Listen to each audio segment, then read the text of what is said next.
사랑하고 존경하는 여러분, 고요한 지혜의 샘가로 오신 것을 환영합니다.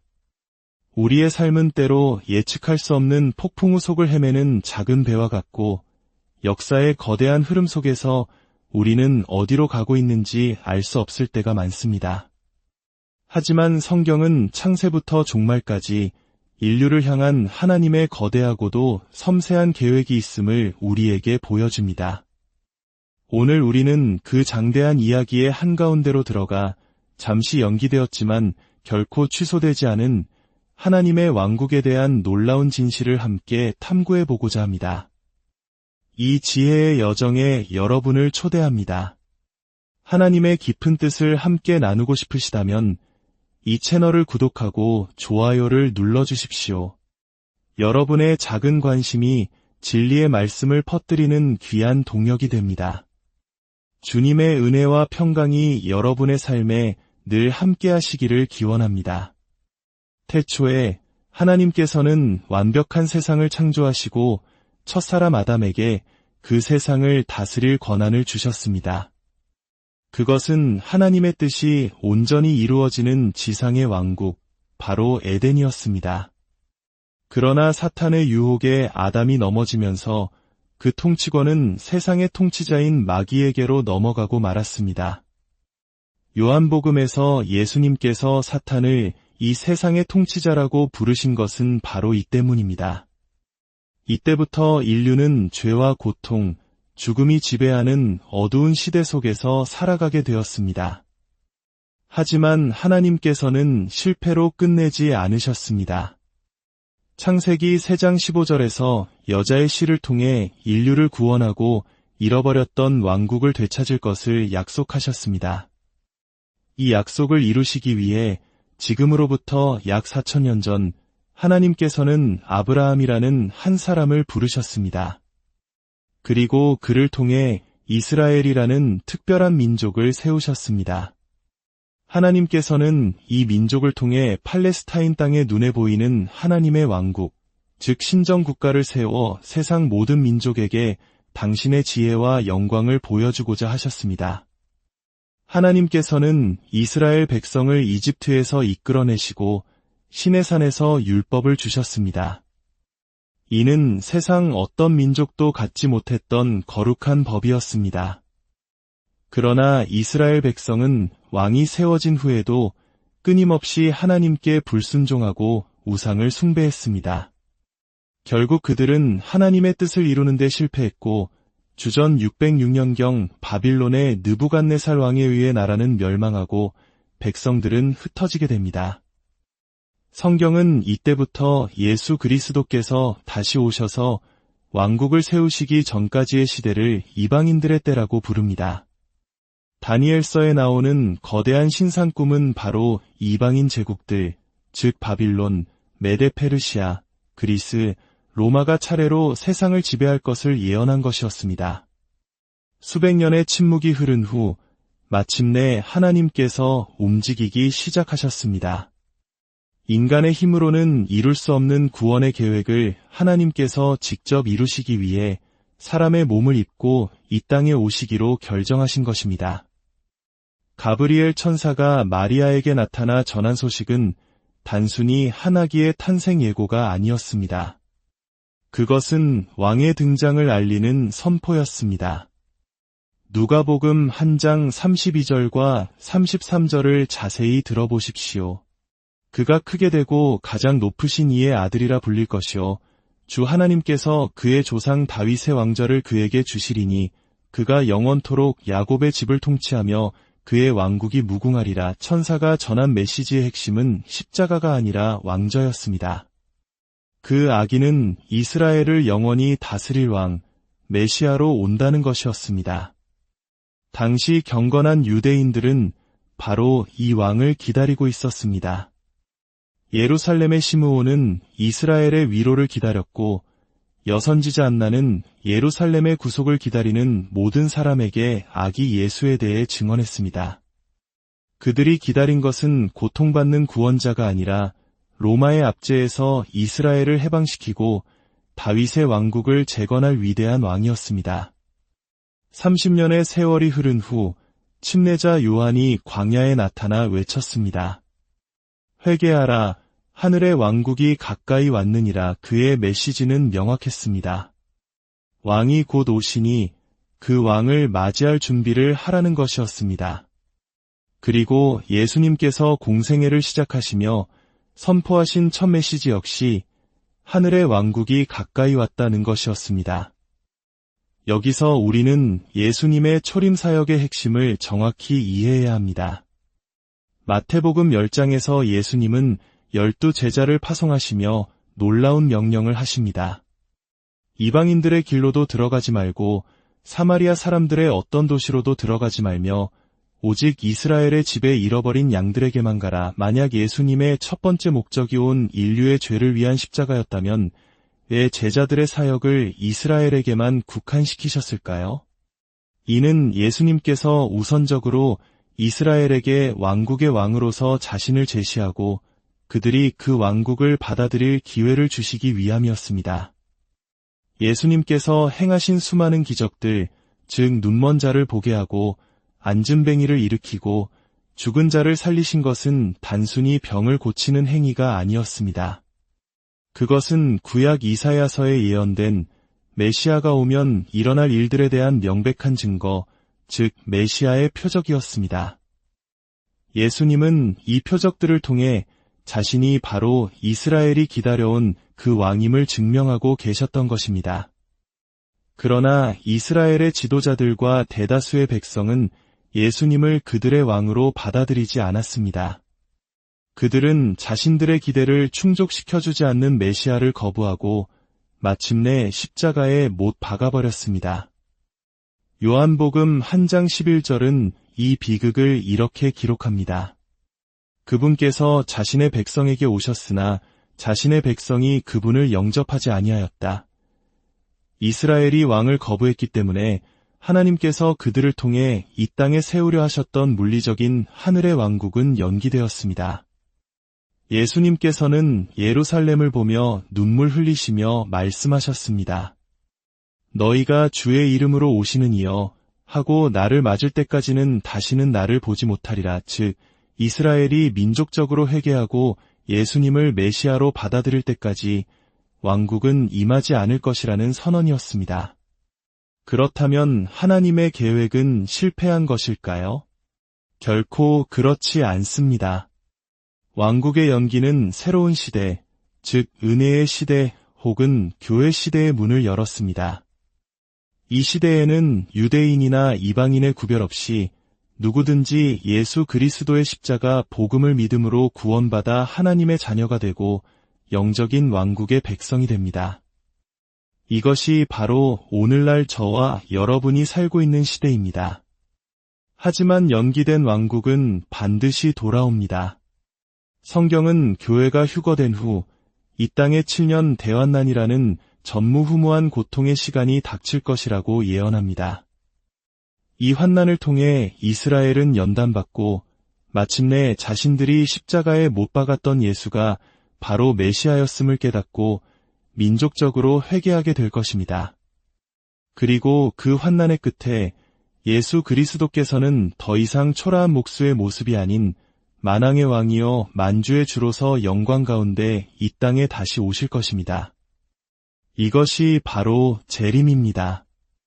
예수님께서 재림하시면 이 땅에는 1000년 동안 지속되는 평화의 왕국, 즉 천년왕국이 세워집니다. 이것은 영적인 왕국이 아니라 우리가 발을 딛고 사는 이 땅 위에 실제로 이루어지는 물리적인 왕국입니다. 구약의 선지자들이 그토록 열망하며 예언했던 세상이 바로 이때 실현됩니다. 이사야서의 예언처럼 더 이상 전쟁을 배우지 않아 칼을 쳐서 보습을 만들고 창을 쳐서 낫을 만드는 시대가 올 것입니다. 예루살렘은 전 세계의 수도가 되며 모든 민족이 그곳으로 와서 왕이신 예수님께 경배하고 그분의 가르침을 배울 것입니다. 이리와 어린 양이 함께 뛰놀고 사자가 소처럼 풀을 뜯으며 어린아이가 독사의 굴에 손을 넣어도 해를 입지 않는 에덴의 평화가 회복될 것입니다. 사람의 수명은 나무의 수명처럼 길어지고 질병과 가난, 굶주림이 사라질 것입니다. 마귀는 1000년 동안 무적행에 갇히게 되므로 죄의 유혹이 현저히 줄어들 것입니다. 이것은 인류가 꿈꿔온 유토피아의 완성처럼 보입니다. 하지만 하나님께서 이 천년왕국을 허락하시는 데에는 더 깊은 목적이 있습니다. 사람들은 종종 이렇게 불평합니다. 세상이 너무 악하고 환경이 나쁘기 때문에 내가 죄를 짓는 것이다. 만약 완벽한 환경에서 살았다면 나는 죄를 짓지 않았을 것이다. 하나님께서는 천년왕국이라는 완벽한 환경을 통해 이 변명이 거짓임을 증명하십니다. 천년왕국에서 태어난 세대들은 왕이신 예수님을 직접 보고 완벽한 정의와 평화 속에서 살아갑니다. 그러나 요한계시록 20장은 1000년이 끝날 때 잠시 풀려난 사탄이 수많은 사람들을 미혹하여 왕이신 예수님을 대적하게 될 것이라고 기록합니다. 그 수가 바다의 모래와 같을 것이라고 했습니다. 이것은 우리에게 충격적인 진실을 알려줍니다. 인간 문제의 근원은 환경이 아니라 아담으로부터 물려받은 죄의 본성 그 자체에 있다는 것입니다. 아무리 완벽한 환경이 주어져도 예수 그리스도를 믿고 거듭나지 않는 한 인간은 스스로 하나님을 대적하는 죄인일 수밖에 없다는 사실을 천년왕국은 명백하게 보여줄 것입니다. 천년왕국이 끝난 후 최후의 심판이 있을 것이며 하나님께서는 현재의 하늘과 땅을 불로 정결케 하시고 새 하늘과 새 땅을 창조하실 것입니다. 그리고 마침내 온 우주의 하나님의 뜻만이 온전히 이루어지는 영원한 하나님의 왕국이 완성됩니다. 사랑하는 여러분, 오늘 우리는 성경 전체를 관통하는 하나님의 왕국 이야기를 살펴보았습니다. 이 장대한 계획 속에서 우리는 깨닫게 됩니다. 구원의 방법은 어느 시대에나 동일하다는 것을 말입니다. 그것은 오직 하나님의 은혜를 믿음으로 받아들이는 것입니다. 행위가 아닌 믿음, 나의 노력이 아닌 예수 그리스도의 십자가 공로를 의지하는 것입니다. 그러나 하나님께서 각 시대를 다스리시는 방식, 즉 경륜은 달랐습니다. 율법 시대와 은혜 시대, 그리고 다가올 왕국 시대의 통치 방식은 다릅니다. 이 차이를 올바로 이해할 때 우리는 성경의 많은 난제들을 풀 수 있고 하나님의 깊은 지혜를 발견하게 됩니다. 디모데후서 2장 15절은 우리에게 권면합니다. 너는 진리의 말씀을 바르게 나누어 내 자신을 하나님께 인정받은 자로 부끄러울 것이 없는 일꾼으로 나타내도록 연구하라. 하나님의 말씀은 살아있고 운동력이 있습니다. 이 말씀을 문자 그대로 믿고 깊이 연구하며 묵상할 때 우리의 믿음은 자라나고 우리는 이 혼란한 세상 속에서 길을 잃지 않고 하나님의 뜻을 따라 살아갈 수 있습니다. 창세기에서 시작되어 요한계시록에서 완성되는 하나님의 거대한 구원 드라마 속에서 오늘 당신은 어디에 서 계십니까? 십자가의 은혜로 구원받은 하나님의 자녀로서 다시 오실 왕을 기다리며 오늘을 거룩하고 신실하게 살아가시기를 바랍니다. 먼저 십자가의 고난이 있었기에 영광의 면류관이 있음을 기억하며 이 땅에서의 어려움을 믿음으로 이겨내시길 바랍니다. 하나님의 말씀을 바르게 깨닫고 그 말씀 안에서 날마다 성장하는 저와 여러분이 되기를 우리 주 예수 그리스도의 이름으로 간절히 사랑하고 존경하는 여러분, 고요한 지혜의 샘가로 오신 것을 환영합니다. 우리의 삶은 때로 예측할 수 없는 폭풍우 속을 헤매는 작은 배와 같고 역사의 거대한 흐름 속에서 우리는 어디로 가고 있는지 알 수 없을 때가 많습니다. 하지만 성경은 창세부터 종말까지 인류를 향한 하나님의 거대하고도 섬세한 계획이 있음을 우리에게 보여줍니다. 오늘 우리는 그 장대한 이야기의 한가운데로 들어가 잠시 연기되었지만 결코 취소되지 않은 하나님의 왕국에 대한 놀라운 진실을 함께 탐구해보고자 합니다. 이 지혜의 여정에 여러분을 초대합니다. 하나님의 깊은 뜻을 함께 나누고 싶으시다면 이 채널을 구독하고 좋아요를 눌러주십시오. 여러분의 작은 관심이 진리의 말씀을 퍼뜨리는 귀한 동력이 됩니다. 주님의 은혜와 평강이 여러분의 삶에 늘 함께 하시기를 기원합니다. 태초에 하나님께서는 완벽한 세상을 창조하시고 첫사람 아담에게 그 세상을 다스릴 권한을 주셨습니다. 그것은 하나님의 뜻이 온전히 이루어지는 지상의 왕국, 바로 에덴이었습니다. 그러나 사탄의 유혹에 아담이 넘어지면서 그 통치권은 세상의 통치자인 마귀에게로 넘어가고 말았습니다. 요한복음에서 예수님께서 사탄을 이 세상의 통치자라고 부르신 것은 바로 이 때문입니다. 이때부터 인류는 죄와 고통, 죽음이 지배하는 어두운 시대 속에서 살아가게 되었습니다. 하지만 하나님께서는 실패로 끝내지 않으셨습니다. 창세기 3장 15절에서 여자의 씨를 통해 인류를 구원하고 잃어버렸던 왕국을 되찾을 것을 약속하셨습니다. 이 약속을 이루시기 위해 지금으로부터 약 4,000년 전 하나님께서는 아브라함이라는 한 사람을 부르셨습니다. 그리고 그를 통해 이스라엘이라는 특별한 민족을 세우셨습니다. 하나님께서는 이 민족을 통해 팔레스타인 땅에 눈에 보이는 하나님의 왕국, 즉 신정국가를 세워 세상 모든 민족에게 당신의 지혜와 영광을 보여주고자 하셨습니다. 하나님께서는 이스라엘 백성을 이집트에서 이끌어내시고 시내산에서 율법을 주셨습니다. 이는 세상 어떤 민족도 갖지 못했던 거룩한 법이었습니다. 그러나 이스라엘 백성은 왕이 세워진 후에도 끊임없이 하나님께 불순종하고 우상을 숭배했습니다. 결국 그들은 하나님의 뜻을 이루는 데 실패했고 주전 606년경 바빌론의 느부갓네살 왕에 의해 나라는 멸망하고 백성들은 흩어지게 됩니다. 성경은 이때부터 예수 그리스도께서 다시 오셔서 왕국을 세우시기 전까지의 시대를 이방인들의 때라고 부릅니다.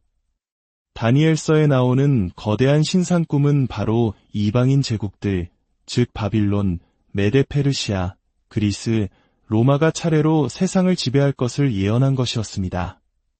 수백 년의 침묵이 흐른 후 마침내 하나님께서 움직이기 시작하셨습니다.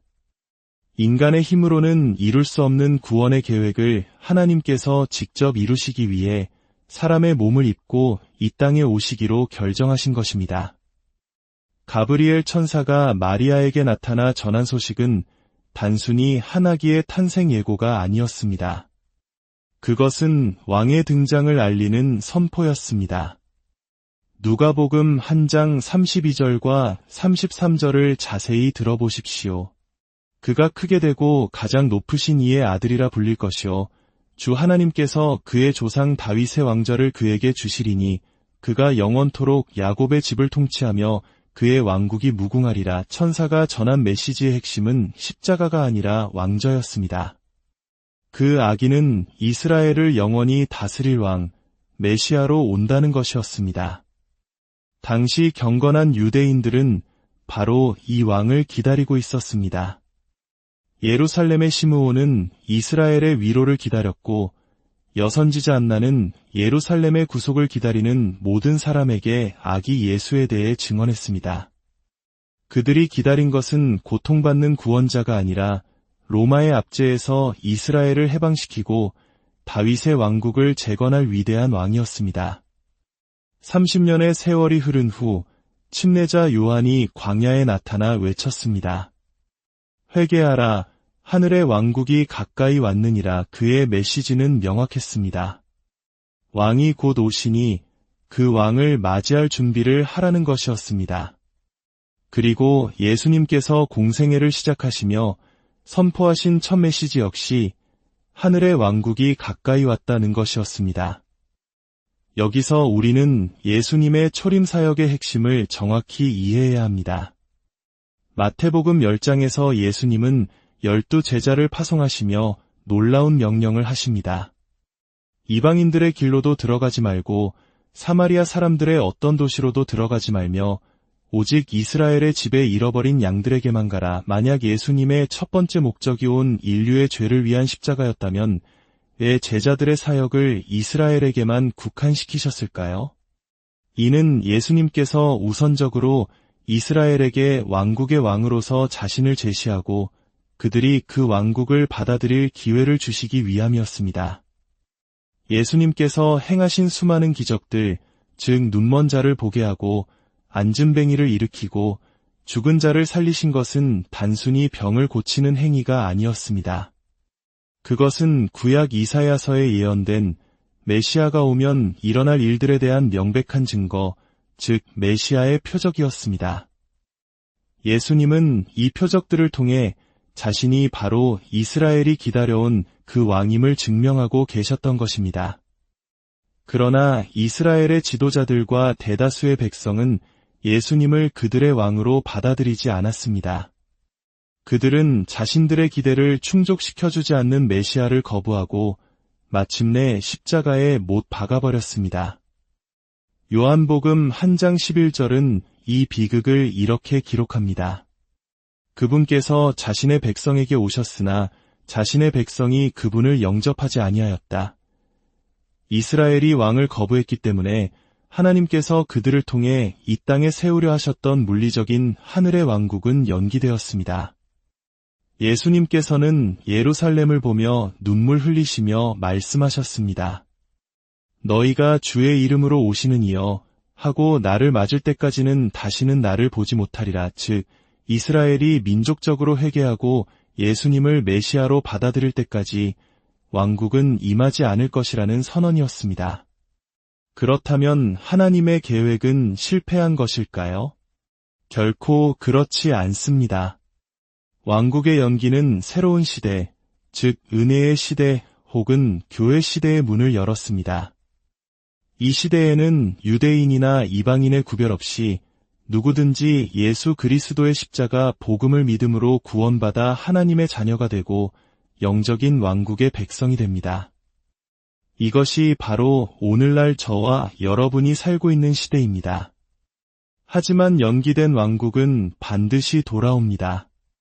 성경은 교회가 휴거된 후 이 땅에 7년 대환난이라는 전무후무한 고통의 시간이 닥칠 것이라고 예언합니다. 이 환난을 통해 이스라엘은 연단받고 마침내 자신들이 십자가에 못 박았던 예수가 바로 메시아였음을 깨닫고 민족적으로 회개하게 될 것입니다. 그리고 그 환난의 끝에 예수 그리스도께서는 더 이상 초라한 목수의 모습이 아닌 만왕의 왕이여 만주의 주로서 영광 가운데 이 땅에 다시 오실 것입니다. 이것이 바로 재림입니다. 예수님께서 재림하시면 이 땅에는 1000년 동안 지속되는 평화의 왕국, 즉 천년왕국이 세워집니다. 이것은 영적인 왕국이 아니라 우리가 발을 딛고 사는 이 땅 위에 실제로 이루어지는 물리적인 왕국입니다. 구약의 선지자들이 그토록 열망하며 예언했던 세상이 바로 이때 실현됩니다. 이사야서의 예언처럼 더 이상 전쟁을 배우지 않아 칼을 쳐서 보습을 만들고 창을 쳐서 낫을 만드는 시대가 올 것입니다. 예루살렘은 전 세계의 수도가 되며 모든 민족이 그곳으로 와서 왕이신 예수님께 경배하고 그분의 가르침을 배울 것입니다. 이리와 어린 양이 함께 뛰놀고 사자가 소처럼 풀을 뜯으며 어린아이가 독사의 굴에 손을 넣어도 해를 입지 않는 에덴의 평화가 회복될 것입니다. 사람의 수명은 나무의 수명처럼 길어지고 질병과 가난, 굶주림이 사라질 것입니다. 마귀는 1000년 동안 무적행에 갇히게 되므로 죄의 유혹이 현저히 줄어들 것입니다. 이것은 인류가 꿈꿔온 유토피아의 완성처럼 보입니다. 하지만 하나님께서 이 천년왕국을 허락하시는 데에는 더 깊은 목적이 있습니다. 사람들은 종종 이렇게 불평합니다. 세상이 너무 악하고 환경이 나쁘기 때문에 내가 죄를 짓는 것이다. 만약 완벽한 환경에서 살았다면 나는 죄를 짓지 않았을 것이다. 하나님께서는 천년왕국이라는 완벽한 환경을 통해 이 변명이 거짓임을 증명하십니다. 천년왕국에서 태어난 세대들은 왕이신 예수님을 직접 보고 완벽한 정의와 평화 속에서 살아갑니다.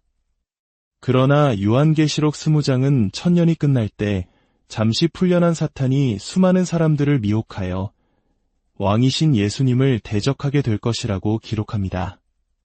그 수가 바다의 모래와 같을 것이라고 했습니다.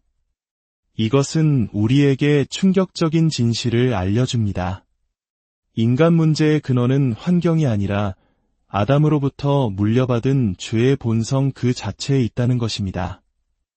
아무리 완벽한 환경이 주어져도 예수 그리스도를 믿고 거듭나지 않는 한 인간은 스스로 하나님을 대적하는 죄인일 수밖에 없다는 사실을 천년왕국은 명백하게 보여줄 것입니다. 천년왕국이 끝난 후 최후의 심판이 있을 것이며 하나님께서는 현재의 하늘과 땅을 불로 정결케 하시고 새 하늘과 새 땅을 창조하실 것입니다. 그리고 마침내 온 우주에 하나님의 뜻만이 온전히 이루어지는 영원한 하나님의 왕국이 완성됩니다. 사랑하는 여러분, 오늘 우리는 성경 전체를 관통하는 하나님의 왕국 이야기를 살펴보았습니다. 이 장대한 계획 속에서 우리는 깨닫게 됩니다. 구원의 방법은 어느 시대에나 동일하다는 것을 말입니다. 그것은 오직 하나님의 은혜를 믿음으로 받아들이는 것입니다. 행위가 아닌 믿음, 나의 노력이 아닌 예수 그리스도의 십자가 공로를 의지하는 것입니다. 그러나 하나님께서 각 시대를 다스리시는 방식, 즉 경륜은 달랐습니다. 율법 시대와 은혜 시대, 그리고 다가올 왕국 시대의 통치 방식은 다릅니다. 이 차이를 올바로 이해할 때 우리는 성경의 많은 난제들을 풀 수 있고 하나님의 깊은 지혜를 발견하게 됩니다. 디모데후서 2장 15절은 우리에게 권면합니다. 너는 진리의 말씀을 바르게 나누어 내 자신을 하나님께 인정받은 자로 부끄러울 것이 없는 일꾼으로 나타내도록 연구하라. 하나님의 말씀은 살아있고 운동력이 있습니다. 이 말씀을 문자 그대로 믿고 깊이 연구하며 묵상할 때 우리의 믿음은 자라나고 우리는 이 혼란한 세상 속에서 길을 잃지 않고 하나님의 뜻을 따라 살아갈 수 있습니다.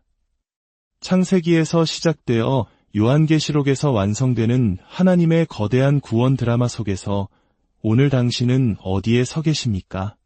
십자가의 은혜로 구원받은 하나님의 자녀로서 다시 오실 왕을 기다리며 오늘을 거룩하고 신실하게 살아가시기를 바랍니다. 먼저 십자가의 고난이 있었기에 영광의 면류관이 있음을 기억하며 이 땅에서의 어려움을 믿음으로 이겨내시길 바랍니다. 하나님의 말씀을 바르게 깨닫고 그 말씀 안에서 날마다 성장하는 저와 여러분이 되기를 우리 주 예수 그리스도의 이름으로 간절히 사랑하고 존경하는 여러분, 고요한 지혜의 샘가로 오신 것을 환영합니다.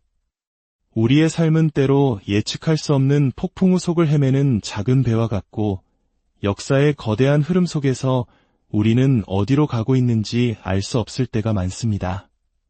하지만 성경은 창세부터 종말까지 인류를 향한 하나님의 거대하고도 섬세한 계획이 있음을 우리에게 보여줍니다. 오늘 우리는 그 장대한 이야기의 한가운데로 들어가 잠시 연기되었지만 결코 취소되지 않은 하나님의 왕국에 대한 놀라운 진실을 함께 탐구해보고자 합니다. 이 지혜의 여정에 여러분을 초대합니다. 하나님의 깊은 뜻을 함께 나누고 싶으시다면 이 채널을 구독하고 좋아요를 눌러주십시오. 여러분의 작은 관심이 진리의 말씀을 퍼뜨리는 귀한 동력이 됩니다. 주님의 은혜와 평강이 여러분의 삶에 늘 함께 하시기를 기원합니다. 태초에 하나님께서는 완벽한 세상을 창조하시고 첫사람 아담에게 그 세상을 다스릴 권한을 주셨습니다. 그것은 하나님의 뜻이 온전히 이루어지는 지상의 왕국, 바로 에덴이었습니다. 그러나 사탄의 유혹에 아담이 넘어지면서 그 통치권은 세상의 통치자인 마귀에게로 넘어가고 말았습니다. 요한복음에서 예수님께서 사탄을 이 세상의 통치자라고 부르신 것은 바로 이 때문입니다. 이때부터 인류는 죄와 고통, 죽음이 지배하는 어두운 시대 속에서 살아가게 되었습니다. 하지만 하나님께서는 실패로 끝내지 않으셨습니다. 창세기 3장 15절에서 여자의 씨를 통해 인류를 구원하고 잃어버렸던 왕국을 되찾을 것을 약속하셨습니다. 이 약속을 이루시기 위해 지금으로부터 약 4000년 전 하나님께서는 아브라함이라는 한 사람을 부르셨습니다. 그리고 그를 통해 이스라엘이라는 특별한 민족을 세우셨습니다. 하나님께서는 이 민족을 통해 팔레스타인 땅에 눈에 보이는 하나님의 왕국, 즉 신정국가를 세워 세상 모든 민족에게 당신의 지혜와 영광을 보여주고자 하셨습니다. 하나님께서는 이스라엘 백성을 이집트에서 이끌어내시고 시내산에서 율법을 주셨습니다. 이는 세상 어떤 민족도 갖지 못했던 거룩한 법이었습니다. 그러나 이스라엘 백성은 왕이 세워진 후에도 끊임없이 하나님께 불순종하고 우상을 숭배했습니다. 결국 그들은 하나님의 뜻을 이루는 데 실패했고 주전 606년경 바빌론의 느부갓네살 왕에 의해 나라는 멸망하고 백성들은 흩어지게 됩니다. 성경은 이때부터 예수 그리스도께서 다시 오셔서 왕국을 세우시기 전까지의 시대를 이방인들의 때라고 부릅니다. 다니엘서에 나오는 거대한 신상 꿈은 바로 이방인 제국들, 즉 바빌론, 메데페르시아, 그리스, 로마가 차례로 세상을 지배할 것을 예언한 것이었습니다. 수백 년의 침묵이 흐른 후 마침내 하나님께서 움직이기 시작하셨습니다. 인간의 힘으로는 이룰 수 없는 구원의 계획을 하나님께서 직접 이루시기 위해 사람의 몸을 입고 이 땅에 오시기로 결정하신 것입니다. 가브리엘 천사가 마리아에게 나타나 전한 소식은 단순히 한 아기의 탄생 예고가 아니었습니다. 그것은 왕의 등장을 알리는 선포였습니다. 누가복음 1장 32절과 33절을 자세히 들어보십시오. 그가 크게 되고 가장 높으신 이의 아들이라 불릴 것이요 주 하나님께서 그의 조상 다윗의 왕좌를 그에게 주시리니 그가 영원토록 야곱의 집을 통치하며 그의 왕국이 무궁하리라. 천사가 전한 메시지의 핵심은 십자가가 아니라 왕좌였습니다. 그 아기는 이스라엘을 영원히 다스릴 왕, 메시아로 온다는 것이었습니다. 당시 경건한 유대인들은 바로 이 왕을 기다리고 있었습니다. 예루살렘의 시므온은 이스라엘의 위로를 기다렸고 여선지자 안나는 예루살렘의 구속을 기다리는 모든 사람에게 아기 예수에 대해 증언했습니다. 그들이 기다린 것은 고통받는 구원자가 아니라 로마의 압제에서 이스라엘을 해방시키고 다윗의 왕국을 재건할 위대한 왕이었습니다. 30년의 세월이 흐른 후 침례자 요한이 광야에 나타나 외쳤습니다. 회개하라, 하늘의 왕국이 가까이 왔느니라. 그의 메시지는 명확했습니다. 왕이 곧 오시니 그 왕을 맞이할 준비를 하라는 것이었습니다. 그리고 예수님께서 공생애를 시작하시며 선포하신 첫 메시지 역시 하늘의 왕국이 가까이 왔다는 것이었습니다. 여기서 우리는 예수님의 초림 사역의 핵심을 정확히 이해해야 합니다. 마태복음 10장에서 예수님은 12제자를 파송하시며 놀라운 명령을 하십니다. 이방인들의 길로도 들어가지 말고 사마리아 사람들의 어떤 도시로도 들어가지 말며 오직 이스라엘의 집에 잃어버린 양들에게만 가라. 만약 예수님의 첫 번째 목적이 온 인류의 죄를 위한 십자가였다면 왜 제자들의 사역을 이스라엘에게만 국한시키셨을까요?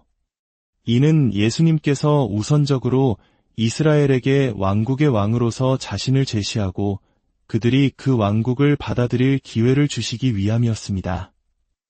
예수님께서 행하신 수많은 기적들, 즉 눈먼 자를 보게 하고 앉은뱅이를 일으키고 죽은 자를 살리신 것은 단순히 병을 고치는 행위가 아니었습니다.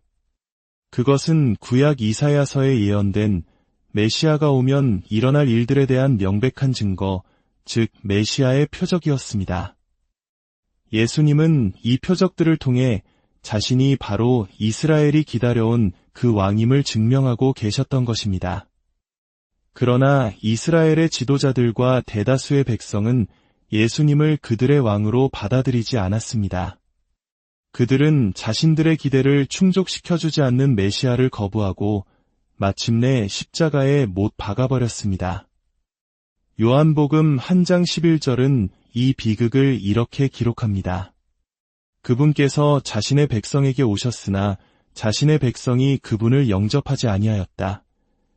이스라엘이 왕을 거부했기 때문에 하나님께서 그들을 통해 이 땅에 세우려 하셨던 물리적인 하늘의 왕국은 연기되었습니다.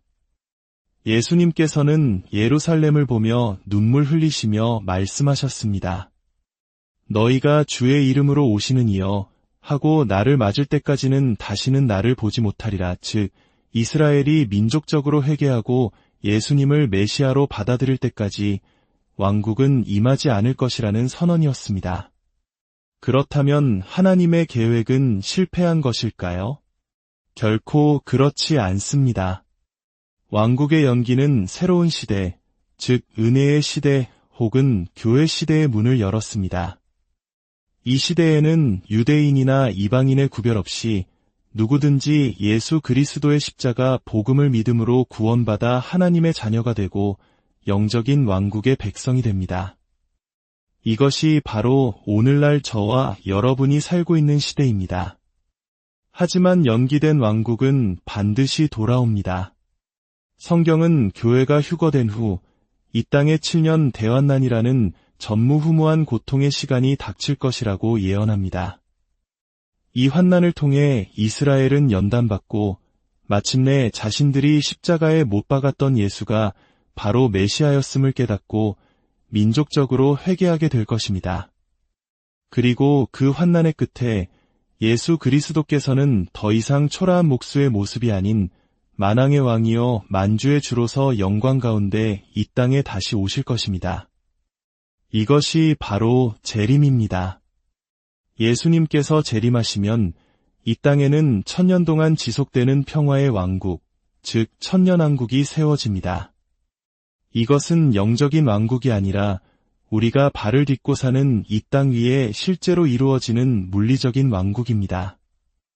구약의 선지자들이 그토록 열망하며 예언했던 세상이 바로 이때 실현됩니다.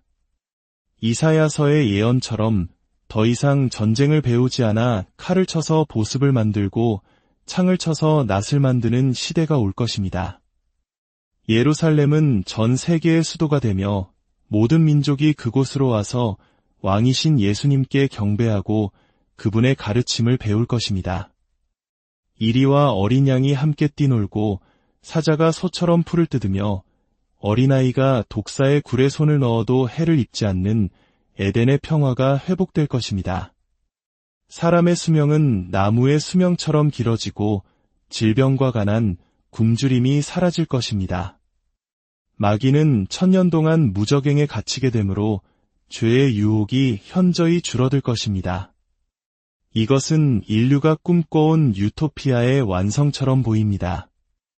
하지만 하나님께서 이 천년왕국을 허락하시는 데에는 더 깊은 목적이 있습니다. 사람들은 종종 이렇게 불평합니다. 세상이 너무 악하고 환경이 나쁘기 때문에 내가 죄를 짓는 것이다. 만약 완벽한 환경에서 살았다면 나는 죄를 짓지 않았을 것이다. 하나님께서는 천년왕국이라는 완벽한 환경을 통해 이 변명이 거짓임을 증명하십니다. 천년왕국에서 태어난 세대들은 왕이신 예수님을 직접 보고 완벽한 정의와 평화 속에서 살아갑니다. 그러나 요한계시록 20장은 1000년이 끝날 때 잠시 풀려난 사탄이 수많은 사람들을 미혹하여 왕이신 예수님을 대적하게 될 것이라고 기록합니다. 그 수가 바다의 모래와 같을 것이라고 했습니다. 이것은 우리에게 충격적인 진실을 알려줍니다. 인간 문제의 근원은 환경이 아니라 아담으로부터 물려받은 죄의 본성 그 자체에 있다는 것입니다. 아무리 완벽한 환경이 주어져도 예수 그리스도를 믿고 거듭나지 않는 한 인간은 스스로 하나님을 대적하는 죄인일 수밖에 없다는 사실을 천년왕국은 명백하게 보여줄 것입니다. 천년왕국이 끝난 후 최후의 심판이 있을 것이며 하나님께서는 현재의 하늘과 땅을 불로 정결케 하시고 새 하늘과 새 땅을 창조하실 것입니다. 그리고 마침내 온 우주에 하나님의 뜻만이 온전히 이루어지는 영원한 하나님의 왕국이 완성됩니다.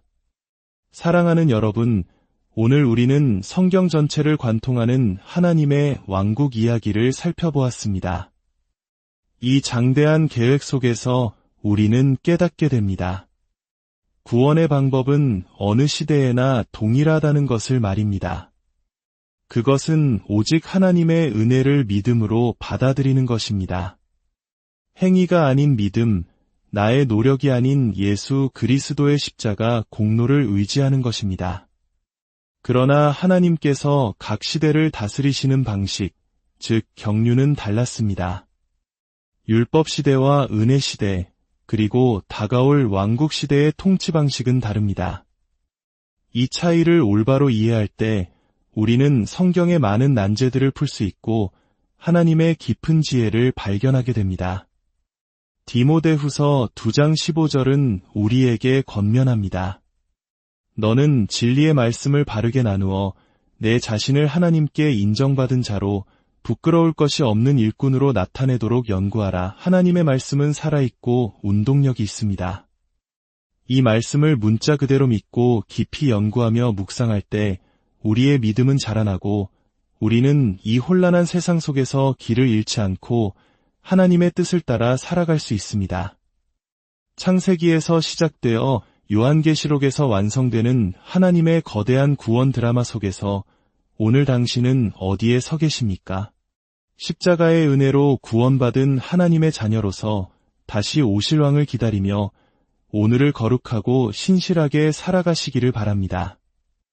먼저 십자가의 고난이 있었기에 영광의 면류관이 있음을 기억하며 이 땅에서의 어려움을 믿음으로 이겨내시길 바랍니다. 하나님의 말씀을 바르게 깨닫고 그 말씀 안에서 날마다 성장하는 저와 여러분이 되기를 우리 주 예수 그리스도의 이름으로 간절히 사랑하고 존경하는 여러분, 고요한 지혜의 샘가로 오신 것을 환영합니다. 우리의 삶은 때로 예측할 수 없는 폭풍우 속을 헤매는 작은 배와 같고 역사의 거대한 흐름 속에서 우리는 어디로 가고 있는지 알 수 없을 때가 많습니다. 하지만 성경은 창세부터 종말까지 인류를 향한 하나님의 거대하고도 섬세한 계획이 있음을 우리에게 보여줍니다.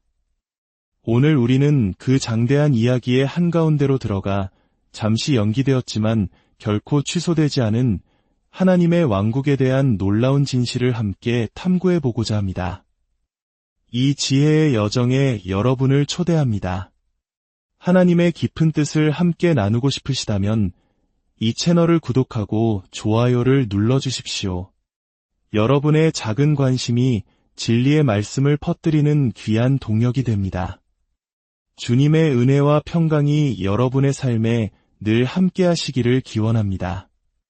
태초에 하나님께서는 완벽한 세상을 창조하시고 첫사람 아담에게 그 세상을 다스릴 권한을 주셨습니다. 그것은 하나님의 뜻이 온전히 이루어지는 지상의 왕국, 바로 에덴이었습니다. 그러나 사탄의 유혹에 아담이 넘어지면서 그 통치권은 세상의 통치자인 마귀에게로 넘어가고 말았습니다.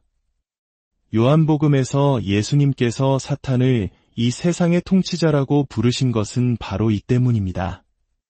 이때부터 인류는 죄와 고통, 죽음이 지배하는 어두운 시대 속에서 살아가게 되었습니다. 하지만 하나님께서는 실패로 끝내지 않으셨습니다. 창세기 3장 15절에서 여자의 씨를 통해 인류를 구원하고 잃어버렸던 왕국을 되찾을 것을 약속하셨습니다. 이 약속을 이루시기 위해 지금으로부터 약 4,000년 전 하나님께서는 아브라함이라는 한 사람을 부르셨습니다. 그리고 그를 통해 이스라엘이라는 특별한 민족을 세우셨습니다. 하나님께서는 이 민족을 통해 팔레스타인 땅의 눈에 보이는 하나님의 왕국, 즉 신정 국가를 세워 세상 모든 민족에게 당신의 지혜와 영광을 보여주고자 하셨습니다. 하나님께서는 이스라엘 백성을 이집트에서 이끌어내시고 시내산에서 율법을 주셨습니다. 이는 세상 어떤 민족도 갖지 못했던 거룩한 법이었습니다. 그러나 이스라엘 백성은 왕이 세워진 후에도 끊임없이 하나님께 불순종하고 우상을 숭배했습니다. 결국 그들은 하나님의 뜻을 이루는 데 실패했고 주전 606년경 바빌론의 느부갓네살 왕에 의해 나라는 멸망하고 백성들은 흩어지게 됩니다. 성경은 이때부터 예수 그리스도께서 다시 오셔서 왕국을 세우시기 전까지의 시대를 이방인들의 때라고 부릅니다. 다니엘서에 나오는 거대한 신상꿈은 바로 이방인 제국들, 즉 바빌론, 메데페르시아, 그리스, 로마가 차례로 세상을 지배할 것을 예언한 것이었습니다. 수백 년의 침묵이 흐른 후 마침내 하나님께서 움직이기 시작하셨습니다. 인간의 힘으로는 이룰 수 없는 구원의 계획을 하나님께서 직접 이루시기 위해 사람의 몸을 입고 이 땅에 오시기로 결정하신 것입니다. 가브리엘 천사가 마리아에게 나타나 전한 소식은 단순히 한 아기의 탄생 예고가 아니었습니다. 그것은 왕의 등장을 알리는 선포였습니다. 누가복음 1장 32절과 33절을 자세히 들어보십시오. 그가 크게 되고 가장 높으신 이의 아들이라 불릴 것이요 주 하나님께서 그의 조상 다윗의 왕좌를 그에게 주시리니 그가 영원토록 야곱의 집을 통치하며 그의 왕국이 무궁하리라. 천사가 전한 메시지의 핵심은 십자가가 아니라 왕좌였습니다. 그 아기는 이스라엘을 영원히 다스릴 왕, 메시아로 온다는 것이었습니다. 당시 경건한 유대인들은 바로 이 왕을 기다리고 있었습니다. 예루살렘의 시므온은 이스라엘의 위로를 기다렸고 여선지자 안나는 예루살렘의 구속을 기다리는 모든 사람에게 아기 예수에 대해 증언했습니다. 그들이 기다린 것은 고통받는 구원자가 아니라 로마의 압제에서 이스라엘을 해방시키고 다윗의 왕국을 재건할 위대한 왕이었습니다. 30년의 세월이 흐른 후 침례자 요한이 광야에 나타나 외쳤습니다. 회개하라, 하늘의 왕국이 가까이 왔느니라. 그의 메시지는 명확했습니다. 왕이 곧 오시니 그 왕을 맞이할 준비를 하라는 것이었습니다. 그리고 예수님께서 공생애를 시작하시며 선포하신 첫 메시지 역시 하늘의 왕국이 가까이 왔다는 것이었습니다. 여기서 우리는 예수님의 초림 사역의 핵심을 정확히 이해해야 합니다. 마태복음 10장에서 예수님은 12제자를 파송하시며 놀라운 명령을 하십니다. 이방인들의 길로도 들어가지 말고 사마리아 사람들의 어떤 도시로도 들어가지 말며 오직 이스라엘의 집에 잃어버린 양들에게만 가라. 만약 예수님의 첫 번째 목적이 온 인류의 죄를 위한 십자가였다면 왜 제자들의 사역을 이스라엘에게만 국한시키셨을까요? 이는 예수님께서 우선적으로 이스라엘에게 왕국의 왕으로서 자신을 제시하고 그들이 그 왕국을 받아들일 기회를 주시기 위함이었습니다. 예수님께서 행하신 수많은 기적들, 즉 눈먼 자를 보게 하고 앉은뱅이를 일으키고 죽은 자를 살리신 것은 단순히 병을 고치는 행위가 아니었습니다. 그것은 구약 이사야서에 예언된 메시아가 오면 일어날 일들에 대한 명백한 증거, 즉 메시아의 표적이었습니다. 예수님은 이 표적들을 통해 자신이 바로 이스라엘이 기다려온 그 왕임을 증명하고 계셨던 것입니다. 그러나 이스라엘의 지도자들과 대다수의 백성은 예수님을 그들의 왕으로 받아들이지 않았습니다.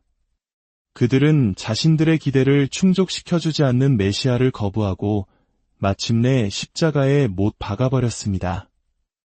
요한복음 1장 11절은 이 비극을 이렇게 기록합니다. 그분께서 자신의 백성에게 오셨으나 자신의 백성이 그분을 영접하지 아니하였다. 이스라엘이 왕을 거부했기 때문에 하나님께서 그들을 통해 이 땅에 세우려 하셨던 물리적인 하늘의 왕국은 연기되었습니다. 예수님께서는 예루살렘을 보며 눈물 흘리시며 말씀하셨습니다. 너희가 주의 이름으로 오시는 이여 하고 나를 맞을 때까지는 다시는 나를 보지 못하리라. 즉 이스라엘이 민족적으로 회개하고 예수님을 메시아로 받아들일 때까지 왕국은 임하지 않을 것이라는 선언이었습니다. 그렇다면 하나님의 계획은 실패한 것일까요? 결코 그렇지 않습니다. 왕국의 연기는 새로운 시대, 즉 은혜의 시대 혹은 교회 시대의 문을 열었습니다. 이 시대에는 유대인이나 이방인의 구별 없이 누구든지 예수 그리스도의 십자가 복음을 믿음으로 구원받아 하나님의 자녀가 되고 영적인 왕국의 백성이 됩니다. 이것이 바로 오늘날 저와 여러분이 살고 있는 시대입니다. 하지만 연기된 왕국은 반드시 돌아옵니다. 성경은 교회가 휴거된 후 이 땅에 7년 대환난이라는 전무후무한 고통의 시간이 닥칠 것이라고 예언합니다. 이 환난을 통해 이스라엘은 연단받고 마침내 자신들이 십자가에 못 박았던 예수가 바로 메시아였음을 깨닫고 민족적으로 회개하게 될 것입니다. 그리고 그 환난의 끝에 예수 그리스도께서는 더 이상 초라한 목수의 모습이 아닌 만왕의 왕이요 만주의 주로서 영광 가운데 이 땅에 다시 오실 것입니다. 이것이 바로 재림입니다. 예수님께서 재림하시면 이 땅에는 1000년 동안 지속되는 평화의 왕국, 즉 천년왕국이 세워집니다. 이것은 영적인 왕국이 아니라 우리가 발을 딛고 사는 이 땅 위에 실제로 이루어지는 물리적인 왕국입니다. 구약의 선지자들이 그토록 열망하며 예언했던 세상이 바로 이때 실현됩니다. 이사야서의 예언처럼 더 이상 전쟁을 배우지 않아 칼을 쳐서 보습을 만들고 창을 쳐서 낫을 만드는 시대가 올 것입니다. 예루살렘은 전 세계의 수도가 되며 모든 민족이 그곳으로 와서 왕이신 예수님께 경배하고 그분의 가르침을 배울 것입니다. 이리와 어린 양이 함께 뛰놀고 사자가 소처럼 풀을 뜯으며 어린아이가 독사의 굴에 손을 넣어도 해를 입지 않는 에덴의 평화가 회복될 것입니다. 사람의 수명은 나무의 수명처럼 길어지고 질병과 가난, 굶주림이 사라질 것입니다. 마귀는 1000년 동안 무적행에 갇히게 되므로 죄의 유혹이 현저히 줄어들 것입니다. 이것은 인류가 꿈꿔온 유토피아의 완성처럼 보입니다. 하지만 하나님께서 이 천년왕국을 허락하시는 데에는 더 깊은 목적이 있습니다. 사람들은 종종 이렇게 불평합니다. 세상이 너무 악하고 환경이 나쁘기 때문에 내가 죄를 짓는 것이다. 만약 완벽한 환경에서 살았다면 나는 죄를 짓지 않았을 것이다. 하나님께서는 천년왕국이라는 완벽한 환경을 통해 이 변명이 거짓임을 증명하십니다. 천년왕국에서 태어난 세대들은 왕이신 예수님을 직접 보고 완벽한 정의와 평화 속에서 살아갑니다. 그러나 요한계시록 20장은 천년이 끝날 때 잠시 풀려난 사탄이 수많은 사람들을 미혹하여 왕이신 예수님을 대적하게 될 것이라고 기록합니다. 그 수가 바다의 모래와 같을 것이라고 했습니다. 이것은 우리에게 충격적인 진실을 알려줍니다. 인간 문제의 근원은 환경이 아니라 아담으로부터 물려받은 죄의 본성 그 자체에 있다는 것입니다. 아무리 완벽한 환경이 주어져도 예수 그리스도를 믿고 거듭나지 않는 한 인간은 스스로 하나님을 대적하는 죄인일 수밖에 없다는 사실을 천년왕국은 명백하게 보여줄 것입니다. 천년왕국이 끝난 후 최후의 심판이 있을 것이며 하나님께서는 현재의 하늘과 땅을 불로 정결케 하시고 새 하늘과 새 땅을 창조하실 것입니다. 그리고 마침내 온 우주에 하나님의 뜻만이 온전히 이루어지는 영원한 하나님의 왕국이 완성됩니다. 사랑하는 여러분, 오늘 우리는 성경 전체를 관통하는 하나님의 왕국 이야기를 살펴보았습니다. 이 장대한 계획 속에서 우리는 깨닫게 됩니다. 구원의 방법은 어느 시대에나 동일하다는 것을 말입니다. 그것은 오직 하나님의 은혜를 믿음으로 받아들이는 것입니다. 행위가 아닌 믿음, 나의 노력이 아닌 예수 그리스도의 십자가 공로를 의지하는 것입니다. 그러나 하나님께서 각 시대를 다스리시는 방식, 즉 경륜은 달랐습니다. 율법 시대와 은혜 시대, 그리고 다가올 왕국 시대의 통치 방식은 다릅니다. 이 차이를 올바로 이해할 때 우리는 성경의 많은 난제들을 풀 수 있고 하나님의 깊은 지혜를 발견하게 됩니다. 디모데후서 2장 15절은 우리에게 권면합니다. 너는 진리의 말씀을 바르게 나누어 내 자신을 하나님께 인정받은 자로 부끄러울 것이 없는 일꾼으로 나타내도록 연구하라. 하나님의 말씀은 살아있고 운동력이 있습니다. 이 말씀을 문자 그대로 믿고 깊이 연구하며 묵상할 때 우리의 믿음은 자라나고 우리는 이 혼란한 세상 속에서 길을 잃지 않고 하나님의 뜻을 따라 살아갈 수 있습니다. 창세기에서 시작되어 요한계시록에서 완성되는 하나님의 거대한 구원 드라마 속에서 오늘 당신은 어디에 서 계십니까? 십자가의 은혜로 구원받은 하나님의 자녀로서 다시 오실 왕을 기다리며 오늘을 거룩하고 신실하게 살아가시기를 바랍니다. 먼저 십자가의 고난이 있었기에 영광의 면류관이 있음을 기억하며 이 땅에서의 어려움을 믿음으로 이겨내시길 바랍니다. 하나님의 말씀을 바르게 깨닫고 그 말씀 안에서 날마다 성장하는 저와 여러분이 되기를 우리 주 예수 그리스도의 이름으로 간절히 사랑하고 존경하는 여러분, 고요한 지혜의 샘가로 오신 것을 환영합니다. 우리의 삶은 때로 예측할 수 없는 폭풍우 속을 헤매는 작은 배와 같고 역사의 거대한 흐름 속에서 우리는 어디로 가고 있는지 알 수 없을 때가 많습니다. 하지만 성경은 창세부터 종말까지 인류를 향한 하나님의 거대하고도 섬세한 계획이 있음을 우리에게 보여줍니다. 오늘 우리는 그 장대한 이야기의 한가운데로 들어가 잠시 연기되었지만 결코 취소되지 않은 하나님의 왕국에 대한 놀라운 진실을 함께 탐구해보고자 합니다. 이 지혜의 여정에 여러분을 초대합니다. 하나님의 깊은 뜻을 함께 나누고 싶으시다면 이 채널을 구독하고 좋아요를 눌러주십시오. 여러분의 작은 관심이 진리의 말씀을 퍼뜨리는 귀한 동력이 됩니다. 주님의 은혜와 평강이 여러분의 삶에 늘 함께 하시기를 기원합니다. 태초에 하나님께서는 완벽한 세상을 창조하시고 첫사람 아담에게 그 세상을 다스릴 권한을 주셨습니다. 그것은 하나님의 뜻이 온전히 이루어지는 지상의 왕국, 바로 에덴이었습니다. 그러나 사탄의 유혹에 아담이 넘어지면서 그 통치권은 세상의 통치자인 마귀에게로 넘어가고 말았습니다.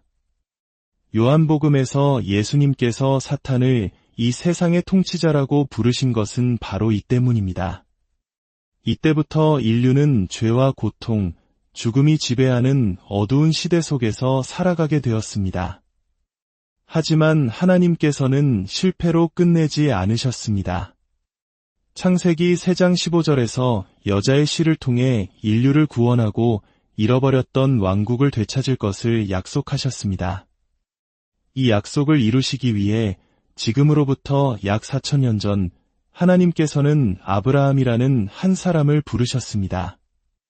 그리고 그를 통해 이스라엘이라는 특별한 민족을 세우셨습니다.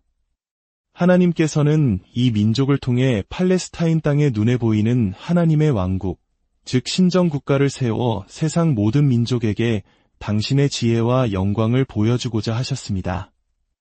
하나님께서는 이스라엘 백성을 이집트에서 이끌어내시고 시내산에서 율법을 주셨습니다. 이는 세상 어떤 민족도 갖지 못했던 거룩한 법이었습니다. 그러나 이스라엘 백성은 왕이 세워진 후에도 끊임없이 하나님께 불순종하고 우상을 숭배했습니다. 결국 그들은 하나님의 뜻을 이루는 데 실패했고 주전 606년경 바빌론의 느부갓네살 왕에 의해 나라는 멸망하고 백성들은 흩어지게 됩니다. 성경은 이때부터 예수 그리스도께서 다시 오셔서 왕국을 세우시기 전까지의 시대를 이방인들의 때라고 부릅니다.